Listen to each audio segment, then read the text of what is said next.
लोग अपने शरीर का तो बहुत ध्यान रखते हैं पर मेंटल हेल्थ को नज़रअंदाज कर देते हैं। So having depression, having anxiety, having anger is not a problem. क्योंकि ये बड़ा स्टिग्मा बना रखा है लोगों ने कि अगर दिमाग की बीमारी है तो साइकेट्रिस्ट, मतलब अगर मैं साइकेट्रिस्ट के पास गया तो मैं पागल हूँ। या परिवार वालों को बोल भी दो कि आपको साइकियाट्रिस्ट की ज़रूरत है तो सबसे पहले फैमिली बोलते हैं मैं पागल हूँ क्या। स्वस्थता से बीमारी के रास्ते में अस्वस्थता की स्थिति आती है क्योंकि हमारा एनवायरनमेंट डिस्ट्रैक्शन ज़रूर सिखाता है, कंसंट्रेशन नहीं सिखाता है। पॉजिटिव सोचो, मेडिटेशन करो, ठीक है, अच्छी अच्छी किताबें पढ़ो, तो क्या इससे भी बहुत हद तक स्ट्रेस, एंजाइटी, इन सब चीज़ों में कमी आती है। Hello and welcome to India TV. मैं हूं सुकन्या सिंह जादौन और आप देख रहे हैं हेल्थ डीएनए। हम अक्सर शरीर की बीमारियों के बारे में बात करते हैं कि इसको हार्ट अटैक आ गया है, इसको लिवर की इश्यूज़ हैं, इसको बुखार है, इसको परेशानी है, इसको दिक्कत है, तमाम तरीके की चीज़ें। पर बहुत कम लोग होते हैं जो एंजाइटी, डिप्रेशन या फिर पैनिक अटैक्स की बात करते हैं। बहुत कम लोग होते हैं जो इस बारे में खुलकर सामने आते हैं और अपने आसपास के लोगों को बताते हैं कि हाँ, मैं इस चीज़ से जूझ रहा हूँ। लोगों को लगता है बहुत छोटी दिक्कत है, अभी नहीं, कल ठीक हो जाएगी, शायद थोड़ी प्रॉब्लम चल रही है, शायद इसलिए मुझे एंजाइटी हो रही है, इसलिए मैं परेशान हूँ, इसलिए मुझे डिप्रेशन है।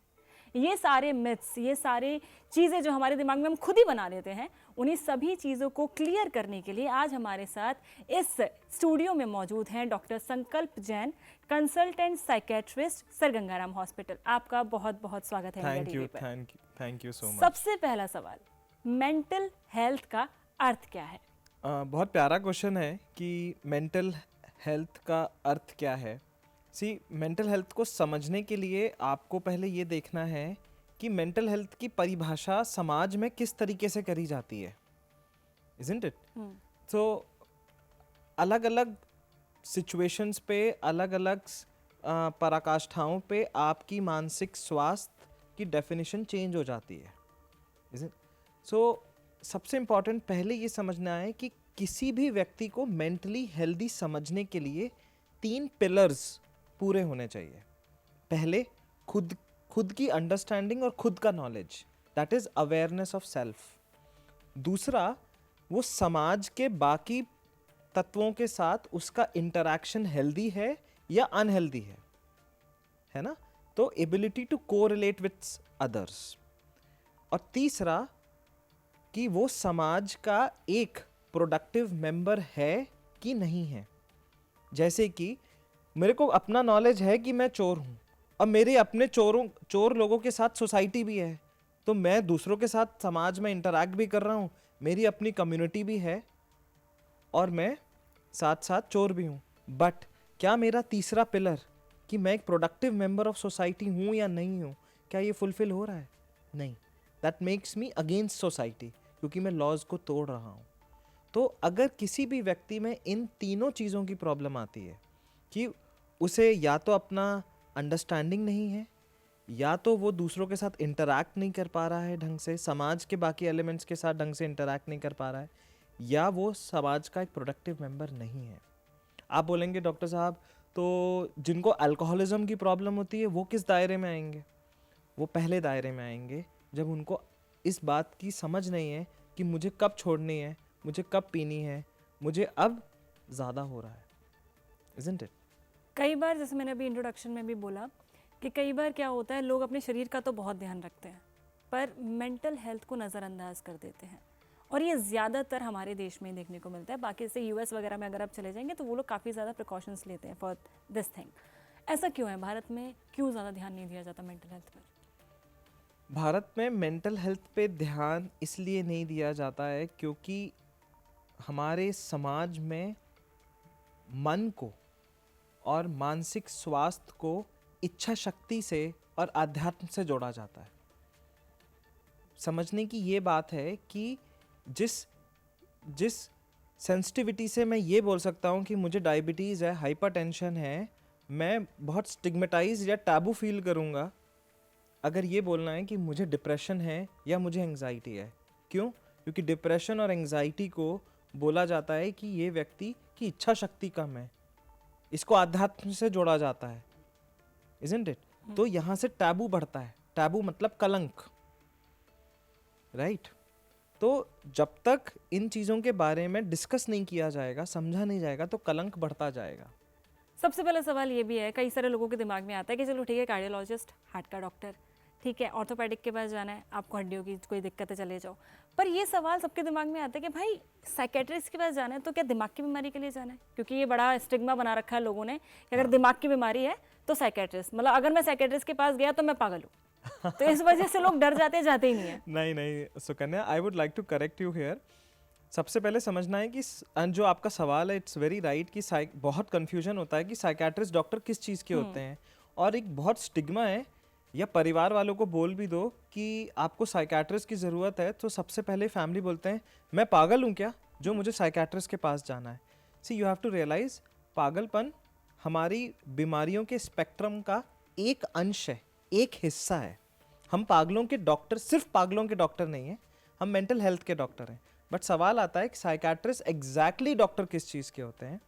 So let me put it like this, अगर एक इलेक्ट्रिकल स्विच को मैंने चालू किया और फैन चालू हो गया, आज आपने 1 नंबर पे फैन को बहुत तेज़ चलते हुए देखा, 5 नंबर पे फैन को बहुत धीमे चलते हुए देखा, और आवाज़ करते हुए चलते हुए देखा, तो व्हाट यू विल से कि डॉक्टर साहब आज वोल्टेज बहुत कम है, आज वोल्टेज बहुत ज़्यादा है, और ये तो इन्वर्टर वाला फ़ैन है। तो क्या आपने बिजली को देखा? नहीं देखा। बट आपने बिना बिजली को देखे सिर्फ पंखे के बर्ताव को देखकर बिजली की तासीर बता दी।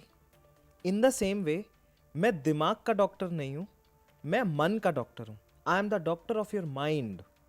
तो मैं मन को देख नहीं सकता हूँ, बट मैं बिना मन को देखे मैं बर्ताव की समीक्षा करके मन की विवेचना कर सकता हूँ। Isn't it? So technically, I am the doctor of the software of your body. Rest of them are the doctors of the hardware of your body. एक और सवाल आता है इसके बाद, क्या जैसे मान लीजिए अब मुझे हो रही है दिक्कत, मुझे एनजाइटी भी हो रही है, मैं परेशान भी हूँ, मेरा मन भी ठीक नहीं है, पर हम लोगों को लगता है ठीक है आज ठीक नहीं कल ठीक हो जाएगा। हाँ। तो कैसे एक आदमी को पता चले कि हाँ यार अब जो है मुझे साइकेट्रिस्ट को कंसल्ट करना चाहिए, मुझे जाना चाहिए, मुझे मिलना चाहिए, I need a professional help? Exactly. देखिए, सबसे पहले in continuation of what I have said कि हमें ये समझना है कि मेंटल हेल्थ की प्रॉब्लम सबसे, मतलब एज मच एज सॉफ्टवेयर की प्रॉब्लम हो सकती है, इक्वली हार्डवेयर की प्रॉब्लम्स भी हो सकती हैं। अब मुझे ये समझना है कि जो मेंटल हेल्थ प्रॉब्लम्स हैं, ये प्रॉब्लम्स ऑफ डेली लिविंग है, ये रोज़मर्रा की ज़िंदगी की प्रॉब्लम्स हैं। जैसे कि मेरा पपी को चोट लग गई या मेरा पपी ख़त्म हो गया तो मुझे दुख होगा, मुझे को डिप्रेशन होगा? नहीं। मेरा एग्ज़ाम है, मुझे घबराहट होएगी, मुझे मेरे बॉस ने मुझसे डांट के बात करी, मुझे गुस्सा आएगा, तो क्या मुझे साइकेट्रिस्ट की ज़रूरत है? नहीं। So having depression, having anxiety, having anger is not a problem. It becomes a problem once you start to suffer because of it. ये तब समस्या बन जाती है जब आपकी रोज़मर्रा की ज़िंदगी इस चीज़ से प्रभावित होने लग जाती है, इतना कि अब आपको काम में मन नहीं लग रहा है, अब आपका खान पान में कमी आ रही है। तो psycho social decline, socio occupational decline अगर किसी व्यक्ति में आने लग गया तो आपको एक साइकेट्रिस्ट की 100% ज़रूरत है। इसके साथ साथ एक चीज़ और समझनी है जो अक्सर लोग मिस कर देते हैं, स्वस्थता से बीमारी के रास्ते में अस्वस्थता की स्थिति आती है।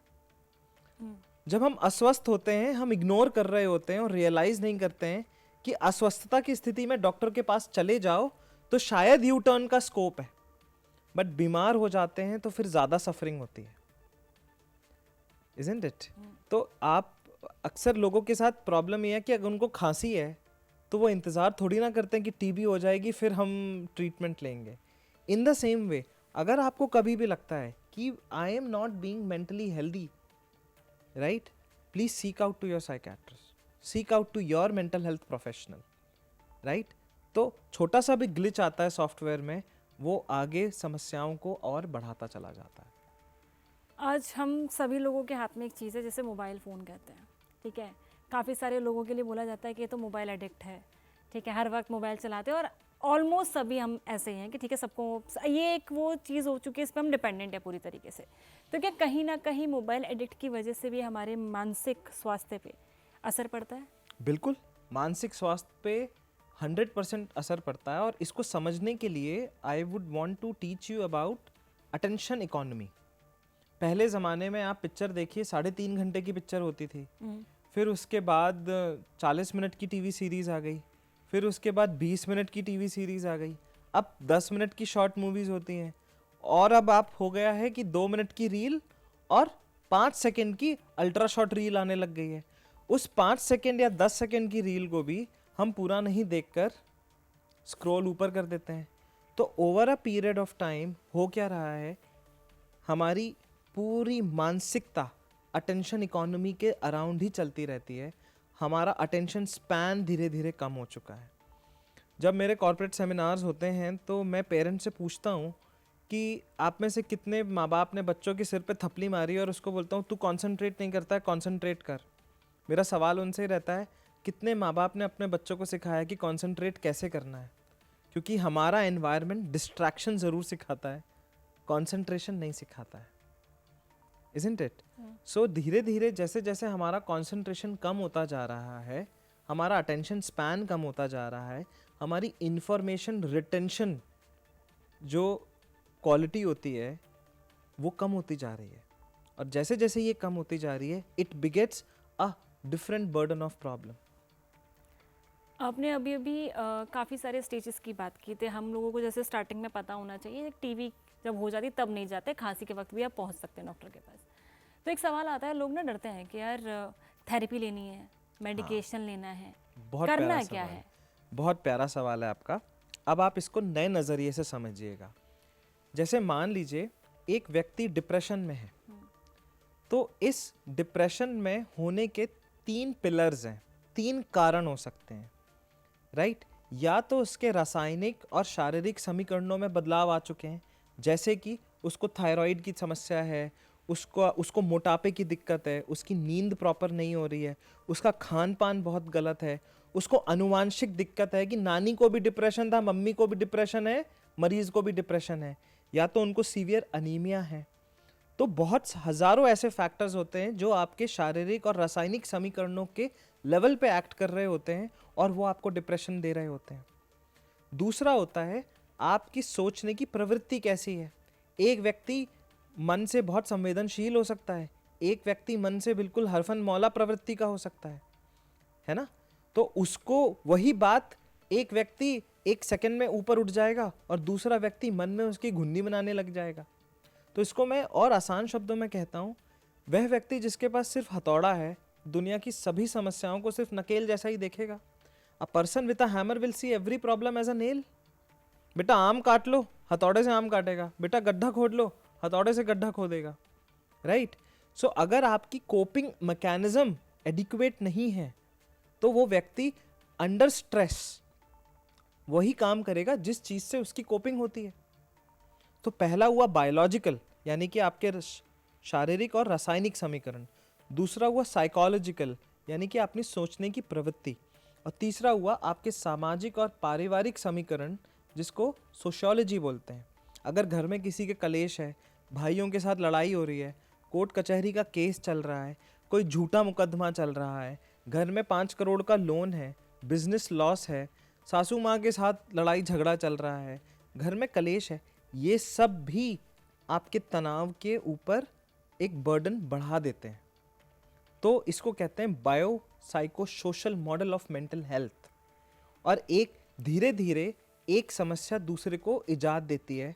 और जिस तरह से पंखे की 3 पंखियां आपको दिखती नहीं है जब वो चलता है, तो आपको सामने दिखता है कि सामने वाला व्यक्ति मानसिक तौर से बीमार है। बट ये नहीं समझ में आता कि बायोलॉजी साइकोलॉजी को चेंज करेगी, साइकोलॉजी सोशियोलॉजी को चेंज करेगी, सोशियोलॉजी फिर बायोलॉजी को चेंज करेगी, एंड ये एक चक्रव्यूह बन जाता है। तो इट्स अ विशियस सर्कल। कई बार लोग होते हैं, सोचते हैं कि यार एक काम करते हैं, थेरेपी पता नहीं कब तक प्रभावी रहेगी भी कि नहीं रहेगी, सीधा मेडिकेशन पे चले जाते हैं। तो थेरेपी को लेकर जो ये चीज़ है कि यार है भी इफेक्टिव कि नहीं है, उस पर क्या राय है? एक उबलते हुए पानी में आप अपना प्रतिबिंब नहीं देख सकते। आप घबराए हुए मन, आपके पीछे शेर पड़ा है और मैं बोलूँ चलो ओशो की बातें करते हैं, आप ध्यान दे पाएंगे? ऑब्वियस नॉट, है ना? सारा फंडामेंटल बेसिस किस चीज़ का है? स्ट्रेस का है। जब तक स्ट्रेस आपके शरीर, स्ट्रेस क्या है? Reaction to our situation. अगर आपके पास कोपिंग नहीं है तो आप उसी सिचुएशन के एनवायरनमेंट को गलत तरीके से रिएक्ट करोगे और आपका स्ट्रेस और परसीव्ड स्ट्रेस बढ़ जाएगा। अगर ये 200 ग्राम की बॉटल मैं 1 सेकेंड के लिए उठाऊं तो ये 200 ग्राम की लगेगी, बट इसको मैं 2 घंटे के लिए उठा के रखूं तो यही 200 ग्राम की बॉटल 200 किलो की लगेगी। और ये जो परसीव्ड बर्डन है ये मेरी बायोलॉजी भी चेंज करेगा, मेरी साइकोलॉजी भी चेंज करेगा और मेरी सोशियोलॉजी भी चेंज करेगा। मेरे पास पेशेंट आते हैं और अक्सर बोलते हैं कि डॉक्टर साहब हमें दवाइयाँ कब तक खानी है, हमें दवाइयाँ खानी क्यों हैं? वो इसलिए खानी है, जिस तरह से अगर किसी को डायबिटीज़ है तो मुझे उसे इंसुलिन देना पड़ता है। इंसुलिन क्यों देना पड़ रहा है? क्योंकि उसका शरीर इंसुलिन नहीं बना रहा है। इन द सेम वे मुझे डिप्रेशन और एंग्जाइटी की दवाई देनी क्यों पड़ रही है? क्योंकि आपका शरीर वो दवाइयाँ बना नहीं रहा है, तो मुझे बाहर से देनी पड़ रही है। और आप जब बायोलॉजी को चेंज करोगे, साइकोलॉजी को चेंज करोगे, तो धीरे धीरे बर्डन कम होएगा, आपका शरीर अपनी दवाइयाँ बनाना शुरू कर देगा, राइट? और मैं दवाइयों को वीन ऑफ कर दूंगा। कई बार लोग बोलते हैं कि यार पॉजिटिव सोचो, मेडिटेशन करो, ठीक है, अच्छी अच्छी किताबें पढ़ो, तो क्या इससे भी बहुत हद तक स्ट्रेस, एंजाइटी, इन सब चीज़ों में कमी आती है? सी, जब कोई चीज़ आपको बोली जाती है कि मेडिटेशन करो, पॉजिटिव चीज़ें पढ़ो, इट इज़ नॉट अबाउट कि ये करने से बदलाव आ रहा है, इट इज़ अबाउट कि इसकी कंसिस्टेंसी कैसी है और ये आपका कोपिंग बन रहा है कि नहीं बन रहा है। इसको 2 तरीके से देखा जाता है कि आप इसको as a coping mechanism evolve करो और आप इसको प्रैक्टिस करके राइट उसको इम्प्लीमेंट कर पाओ। सिर्फ कोटेशन पढ़ने से कुछ होएगा कि कोटेशन को मैं अपने अंदर अप्लाई करूंगा और उसको एज अ टूल यूज करूंगा। इग्नोरेंस इज ब्लिस, हम सब ने पढ़ा है। How many times you are able to ignore? But unless we practice it on regular basis, it won't become a muscle memory, right? मैंने आपको आज तलवार चलाना सिखाई, आप प्रैक्टिस नहीं करोगे तो ओलंपिक्स में नहीं जा सकते, राइट? तो it has to become your habit, it has to become as a SOP of your own software, isn't it? हम अगर डेली रूटीन की बात करें, काफ़ी सारी चीज़ें, जैसे मान लीजिए किसी बीमारी से पीड़ित होते हैं तो डॉक्टर कहता है कि आप ये चीज़ें करने लग जाइए, काफ़ी हद तक बेहतर लगेगा, काफ़ी हद तक आपकी बॉडी रिएक्ट करने लगेगी। तो अगर मान लीजिए मुझे बिल्कुल स्टार्ट हुआ है कि ठीक है मैं अभी परेशान होना शुरू, तो मैं अपनी डेली रूटीन में क्या चीज़ें क्या बदलूँ, कैसी ऐसी आदतें डालूँ जिनकी वजह से I should be more comfortable, should be more okay with that? See, body loves routine, right? So the आचार, विचार, आहार, ये तीनों चीजें आपस में कनेक्टेड है। अगर आपका आचरण कैसा है उसी हिसाब से आपका विचार बनेगा, आपका विचार कैसा है उसी तरह से आपका आहार बनेगा। Now the food mind duality, मतलब food will influence your thoughts and your thoughts will influence your mind, isn't it? So दिनचर्या में सबसे बेसिक चीज़ें होती हैं कि पहले मैं अपना रूटीन फॉलो करूं और अपने साथ धोखे ना करूं, अपने लिए ईमानदार रहूं, राइट? जैसे सुबह उठ के कई लोगों के अंदर ये भी आलस आता है कि पानी तक नहीं पीते हैं। So basic thing is proper hydration, right? The then thing is कि थोड़ा बहुत अध्यात्म भी इंसान को कोपिंग देता है, तो अगर आप अध्यात्म भी प्रैक्टिस करते हैं तो बिल्कुल करना चाहिए। फिर ऑन द एज ना जिए, अपना डे प्लान करने की कोशिश करें, राइट? और फ्लेक्सिबल रहे। अगर यही होना है, यही नहीं हुआ तो घबराएं ना, isn't it? बट अगेन ये हर व्यक्ति की तासीर पे डिपेंड करता है कि उनका सॉफ्टवेयर अपने दिनचर्या को किस तरीके से ऑपरेट करता है। आपने अभी भी आचार, आहार, व्यवहार की बात की, वेल एंड गुड। कई बार क्या होता है, लोग स्मोकिंग, ड्रग्स, अल्कोहलिज्म, इससे भी काफ़ी ज़्यादा आदी होते हैं, नहीं छोड़ पाते आदतें। तो क्या ये सारी आदतें भी कहीं ना कहीं आपके मेंटल हेल्थ को इम्पेक्ट करती हैं? ये दोनों चीज़ें एक दूसरे से कोरिलेटेड है। Mental health, poor mental health नशे के प्रति लेके जाती है, और अगर आप अच्छी हेल्थ में नशा कर लेते हैं तो वही धीरे धीरे आपके लिए एक बैसाखी बन जाती है जो आपको वापस पुअर हेल्थ पे ले आती है। तो ये पहले मुर्गी आई कि अंडा वाली बात है। Poor mental health will lead you attracted towards नशा, और अगर अच्छी मेंटल हेल्थ के साथ भी नशा कर लिया तो वो नशा धीरे धीरे आपकी मेंटल हेल्थ को पुअर कर देगा। आप लोग बहुत कई एक मेरे पास पेशेंट्स आते हैं जो रिक्रिएशनल मारिजुआना लेते हैं कि डॉक्टर साहब हमने तो गांजा थोड़ा सा फूंक लिया। आप में से बहुत कम लोगों को पता होगा कि गांजा is one of the primary source of पागलपन। और इसके साथ एक थ्योरी होती है, इसको कहते हैं हिट एंड रन हाइपोथेसिस, कि गांजा आपके दिमाग पे जाके केमिकल लेवल पे एक क्षति पहुंचाएगा, आपके अंदर पागलपन की बीमारी आ जाएगी और वो आपके शरीर से भाग भी जाएगा, ट्रेस भी नहीं मिलेगा। Even one puff of cannabis can cause you to have साइकोसिस। ये आपने अभी बहुत ही वो बड़ी बात बोली कि ठीक है, अगर आप एक पफ भी लेते हो तो उसकी वजह से इतना इम्पैक्ट आपके दिमाग पे पड़ सकता है, तो just be cautious with that. Exactly. अब क्या होता है, जैसे अभी आपने इस चीज़ के बारे में बात की, कई बार क्या होता है, मैं जो आज की जनरेशन में देखती हूँ कि बहुत ही छोटे बच्चे, मतलब बहुत ही 17-18 साल के, 15 साल के, 14 साल के जो यंगस्टर्स हैं, जो जेनजीज जिन्हें कहा जाता है, उनसे भी छोटे बच्चे अपने आप को बोलते हैं हम डिप्रेशन में, हम परेशान हैं, हमें दिक्कत हो रही है, हमें एनजाइटी हो रही है, हमें पैनिक अटैक्स आ रहे हैं। Why is it so? इतनी यंग एज में डिप्रेशन, एनजाइटी? हाँ देखिए, बहुत प्यारा सवाल है आपका। इतनी यंग एज में अब जितना भी लेटेस्ट एविडेंस, साइंटिफिक एविडेंस आ रहा है, आप गट माइक्रोबायोम के बारे में बहुत क्लैरिटी से आपको दिखेगा। आप गूगल में जाएंगे, गट माइक्रोबायोम और मेंटल हेल्थ को ही सिर्फ लिखेंगे, आपको हज़ारों ऐसे आर्टिकल मिलेंगे जो ये कहता है कि आपकी खाने की habits is also associated with your mental health. आप यकीन नहीं करेंगे, मैं पेरेंट्स, 1.5 साल के बच्चे होते हैं, बड़े बड़े कुरकुरे के पैकेट, चिप्स के पैकेट, कोल्ड ड्रिंक, मैंने तो एक बच्चे को 1.5 साल के बच्चे को रेड बुल पीते हुए देखा है। माँ बाप उसको रेड बुल पिला रहे हैं। सो हमारा gut is one of the major source of producing serotonin and dopamine, और यही हमारे हैप्पी हार्मोन्स भी होते हैं, और बाद में यही हमारे बॉडी में जाकर हमारी मेंटल हेल्थ को अफेक्ट करते हैं। तो खान पान की प्रवृत्ति, ultra processed food has been rapidly introduced in our children. आपको आपका बचपन याद होगा, क्या हम लोग इतना अल्ट्रा प्रोसेस्ड फूड खाते थे? खाते थे तो शायद हमारे माँ बाप हमें टोक भी देते थे कि ये सब बाहर का क्या खा रहे हो। वही होता था कि 15 दिन में एक बार तुम्हें, या एक एक बार महीने मिलता में था। तुम्हें एक बार बाहर ले जाएंगे और खिला देंगे बस। खिला देंगे।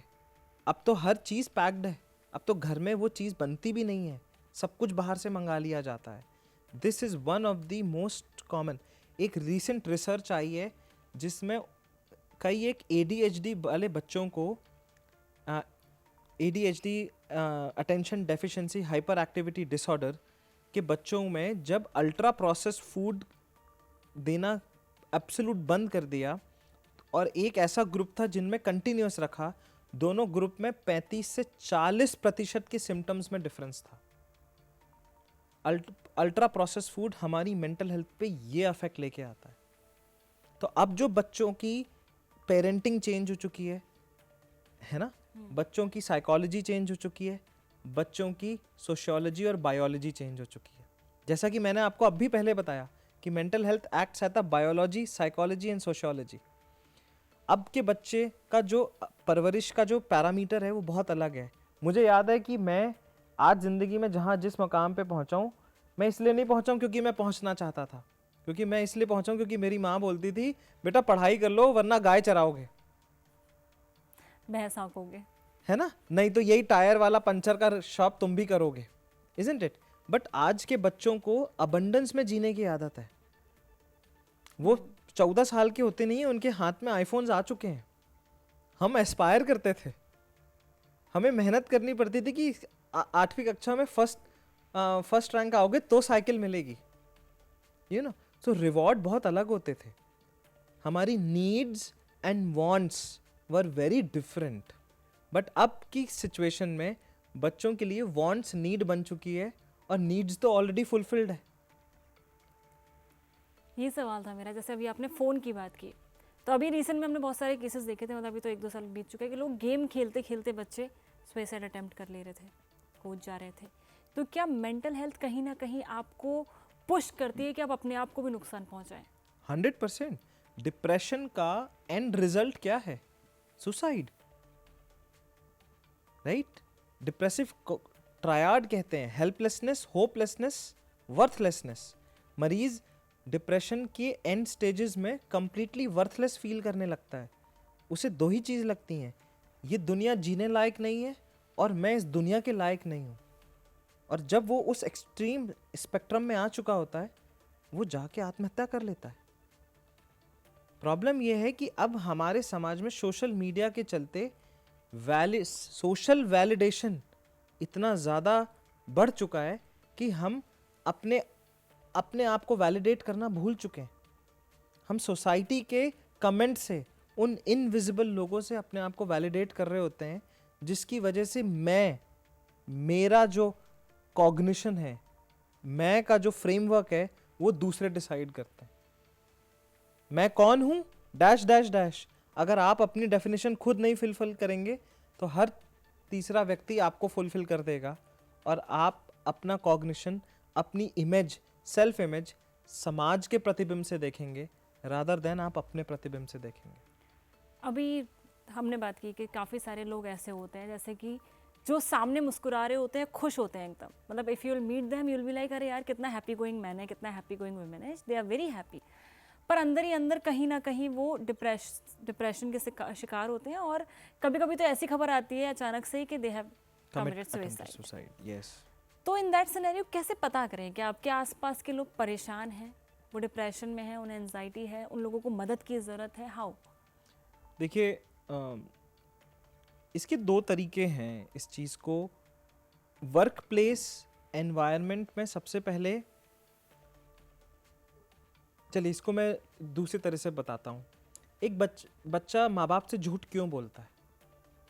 वो झूठ इसलिए बोलता है क्योंकि जब उसने फर्स्ट टाइम सच बोला था, उसको सच बोलने की पनिशमेंट दी गई थी। इन द सेम वे, अगर व्यक्तियों के मन में इस बात की फाउंडेशन है कि अगर मैं मेंटल हेल्थ के बारे में ओपन अप होऊंगा तो मुझे कमज़ोर समझा जाएगा, मुझे वीक समझा जाएगा, तो वो जजमेंट से बचने के लिए अपनी प्रॉब्लम्स को शेयर नहीं करता है। ये तो हुआ इंडिविजुअल लेवल पर। As a colleagues, as a friend, मुझे आप बताइए कितनी बार ऐसा हुआ है कि आपने अपने कलीग से पूछा है हाय हाउ आर यू, और वो बोलेगा आई एम फाइन, और उसके बियॉन्ड आपने कॉन्वर्सेशन खींचा हो, are you really fine, do you have something to tell me, would you want to share something with me, no judgement. But हम बस उस लाइन के बारे पे रुक जाते हैं, yes I am fine, isn't it? So subtle ways, हमें पॉइंटर्स देखने चाहिए कि बंदा अपना काम अच्छे से कर पा रहा है, आजकल वो उदास तो नहीं रहता है, सोशली विड्रॉन तो नहीं होने लग गया है। वो सटल तरीके से बताता है कि आजकल चीज़ें अच्छी नहीं लगती है, कभी कभी तो मन करता है क्विट कर दूं, I want to quit everything, isn't it? या वो अपनी परेशानियों को बहुत दबे शब्दों में बताने की कोशिश करता है।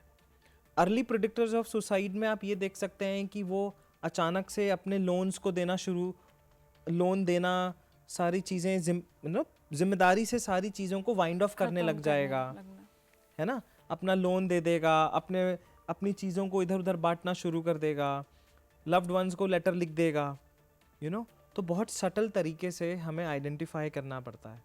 तो इसलिए आज की डेट में मेंटल हेल्थ को 3 लेवल्स पे अंडरस्टैंड किया जा सकता है। पहला है प्रमोशन ऑफ मेंटल हेल्थ, कि हम जागरूकता फैलाएं कि मेंटल हेल्थ क्या है, कैसे है, क्यों है।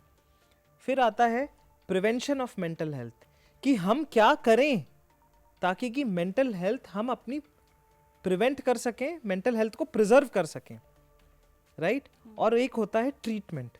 तो प्रमोशन, प्रिवेंशन एंड ट्रीटमेंट, कि अब मानसिक बीमारी हो चुकी है, अब उसका इलाज कैसे करना है। कंफ्यूजन इन तीनों चीजों में होता है। व्यक्ति डिप्रेशन में चला गया, पड़ोस वाला उसको प्रमोशन के आइडियाज देगा, अरे तू मूवी चला जा अच्छा हो जाएगा। अब वो डिप्रेशन में जा चुका है, अब प्रमोशन काम नहीं करेगा। You understand? ज्यादा चीनी खाने से शायद डायबिटीज हो जाती है, अब तो डायबिटीज हो चुकी है, अब चीनी नहीं खिला सकते।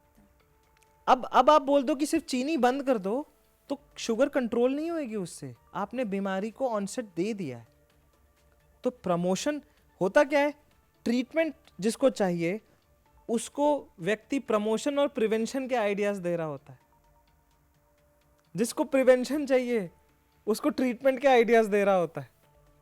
और यहां से सारा कंफ्यूजन क्रिएट हो जाता है, जहां पे हम समझ नहीं पाते कि हम स्वस्थता की स्थिति में, अस्वस्थता की स्थिति में, कि बीमारी की स्थिति में।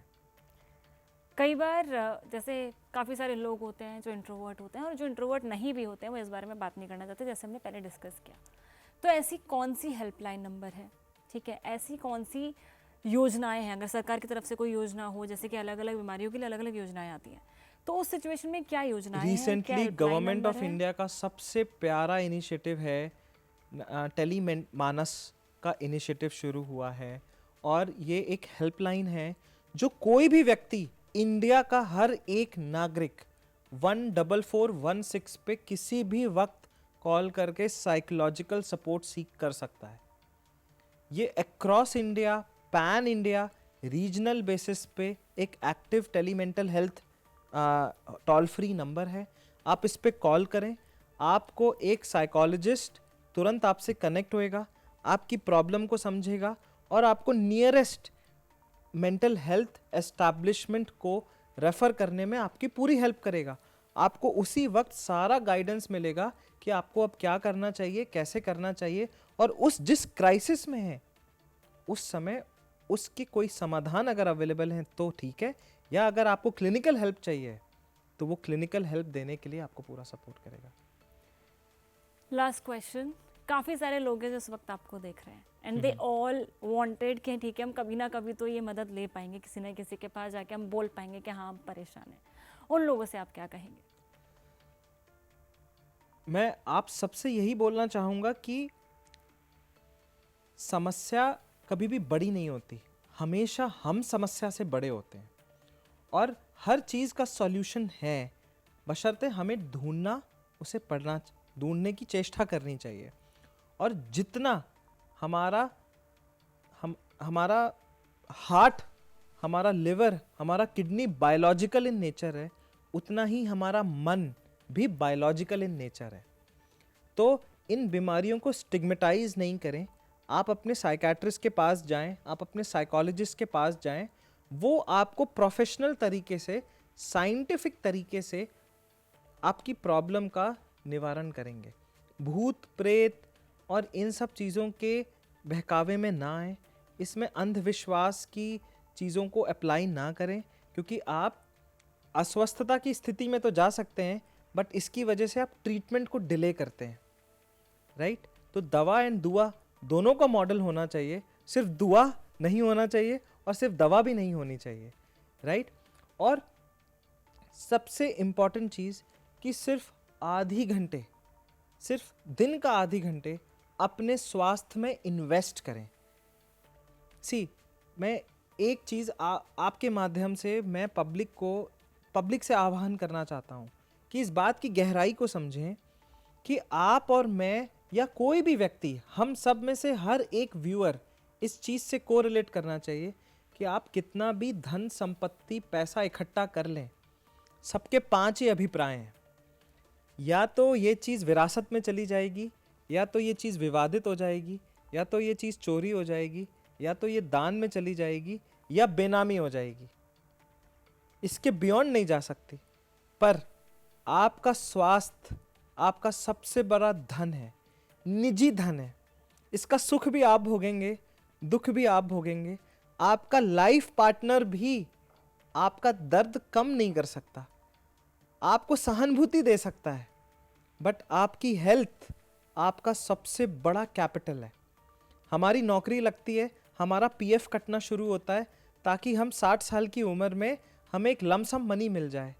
अगर आपके पास स्वास्थ्य ही नहीं रहेगा तो आप उस मनी को एंजॉय कैसे करोगे? मैं आपसे सब कुछ छीन लूं बट अगर आपका स्वास्थ्य आपको दे दूं तो आप वो सब कुछ छीना हुआ वापस बना सकते हैं। बट मैं आपको आलीशान घर में रख दूं और आपके पास आपका स्वास्थ्य भी नहीं है तो आप कुछ भी एंजॉय नहीं कर सकते। एक सड़ा सा सर दर्द हमारा पूरा दिन खराब कर देता है। isn't it? तो with that thing, I want to tell every person, invest in your health. Health की SIP करो. वो 15 मिनट, वो 20 मिनट, वो आधी घंटा दिन का आपको लाइफ लॉन्ग सक्सेस देगा और लाइफ लॉन्ग आपको बीमारियों से बचा के रखेगा. So thank you so much doctor संकल्प जैन, हमारे साथ जुड़े और इतनी सारी इन्फॉर्मेशन हमारे व्यूअर्स को दी. तो अगली बार से जब भी आपको लगे कि हाँ आपके आसपास कोई भी परेशान है, थोड़ी सी भी हल्की सी भी झलक अगर आपको डिप्रेशन की दिखे तो उन्हें तुरंत साइकेट्रिस्ट के पास लेकर जाएं, उनकी बात कराएं और उन्हें मदद दिलवाएं. ऐसे ही तमाम इंपॉर्टेंट इंटरव्यूज़, जानकारियाँ हम आपके लिए लाते रहेंगे. जुड़े रहिए इंडिया टीवी के साथ.